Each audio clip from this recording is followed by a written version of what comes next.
This here's a Saturday Morning TVLog from Big D's Entertainment Rankings and Reviews. Welcome to another Saturday Morning TVLog, and this time around it's the Cattanooga Cats, brought to us by Hanna-Barbera. Greetings, my fellow YouTubers. I'm Doyle, the Big D to you. This is Big D's Entertainment Rankings and Reviews.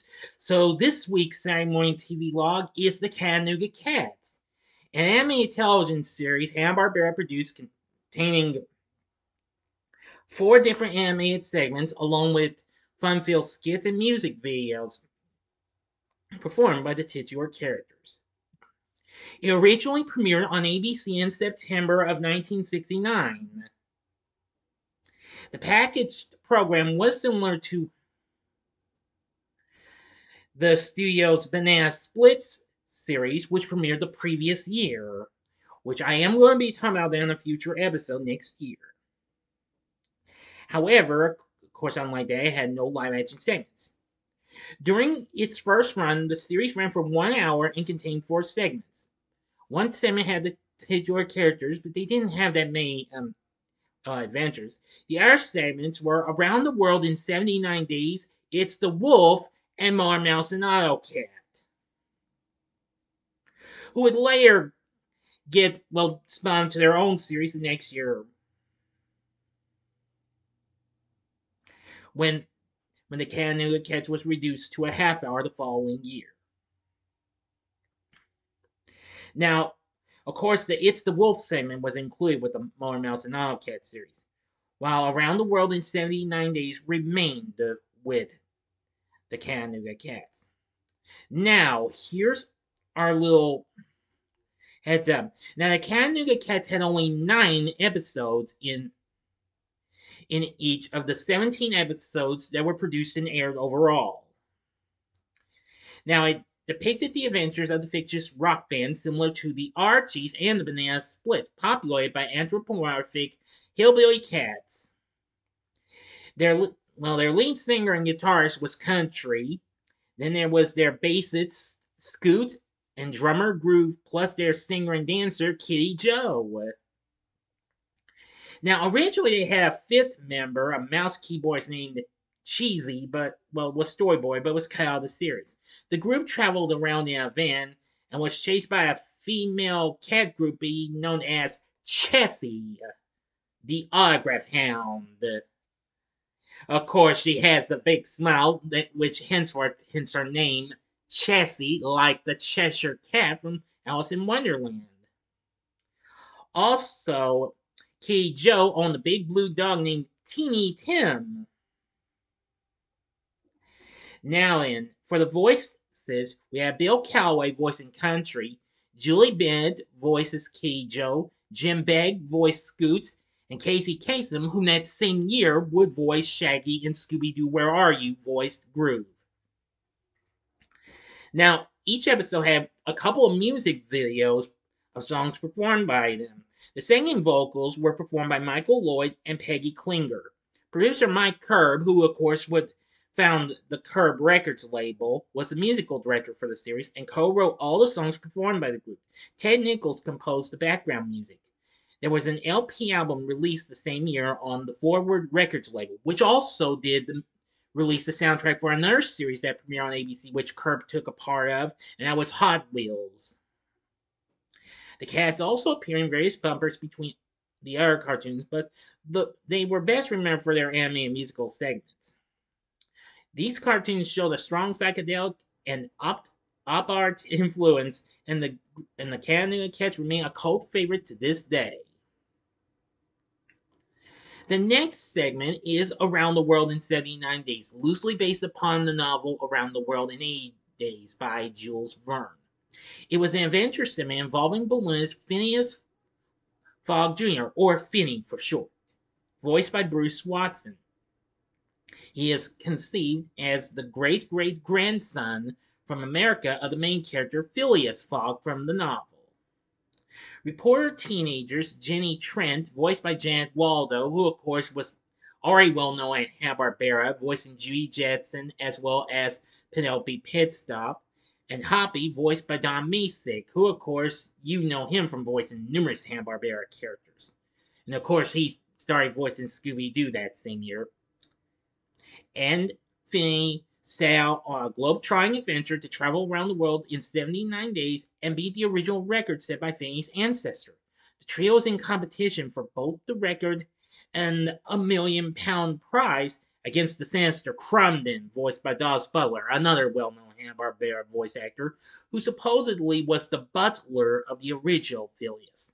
Crumden is aided by his idiotic chauffeur Bumbler, voiced by Alan Melvin, who had recently voiced Magilla Gorilla, and of course, he was also getting his start being a supporting character in the form of Sam the Butcher on The Brady Bunch, which debuted on ABC the same year.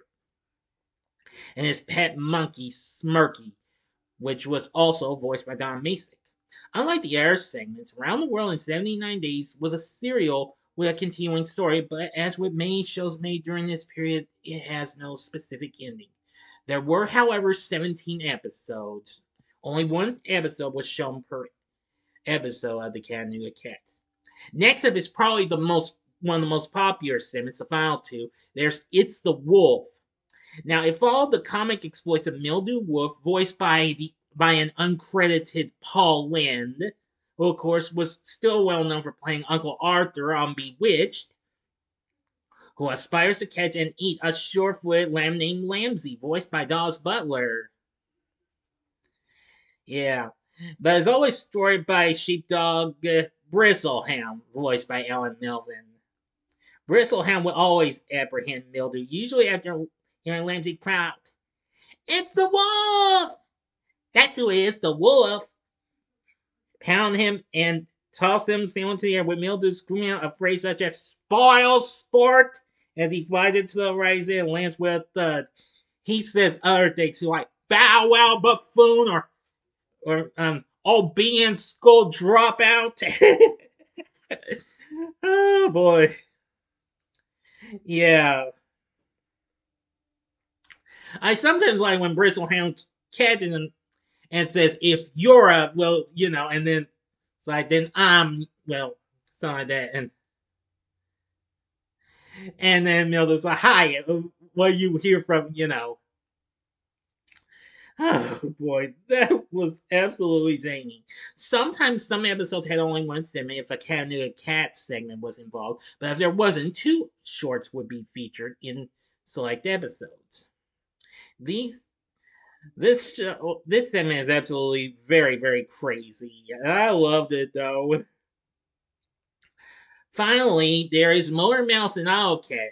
It's essentially a motor racing version of Tom and Jerry. This segment involved the antics of race car driving cat Autocat, voiced by Marty Ingalls, who has appeared in numerous sitcoms. He'd later go on to voice Beagle in the Great Grape Ape Show from Hanna-Barbera in 1975, and also Pac-Man in 1982. And a motorcycle driving mouse named Automouse, voiced by Dick Curtis. Much of the segment's appeal lay in the bizarre cars that Autocat devised in his attempts to catch Motormouse, and in the unusual character voices and dialect. For example, Motormouse would often over-enunciate words saying things like "chicory," or greet Autocat with a friendly "Hey there, Autocat." Motormouse resembled Pixie and Dixie in character design. Yeah, and he's also saying "Boy Howdy," which of course that would be the name of a country band that would be on Mike Curb's Curb Records label in the 90s. Now, let me see. Now here's a list here. The It's the Wolf segment had 25 shorts. Now, usually there was not always two segments per episode. It was Motormouse and Autocat that did that. They had the most episodes per series, as they had some new episodes produced for their own series. If I'm not mistaken, but I could be wrong though. But wait a minute. Let's see. Yeah, they had not 16. Yeah, they had 16 episodes produced for the Cattanooga Cats, and then they had some more for their own series. So they had an overall total of 34 short episodes. So anyway, I really think this is a fun-filled show and what have you, and I like it and what have you. I only got to see the segments at one time, on certain Cartoon Network blogs when it reran the show, and then soon before Boomerang came along, they actually aired it on their Boomerang block with the show restored with its intro. The soundtrack that was released on Forward Records included numerous tunes such as the theme song Johnny Johnny Jump Up, My Girlfriend is a Witch, Ollie Ollie Oxen Free, Wait a Minute for Country, and one of my favorites, My Group Has Too Many Cavities. But there are lots of other songs as well. Only only 10 songs plus the theme song to the series were included on the album. I don't know if you can find the album on YouTube, so sorry.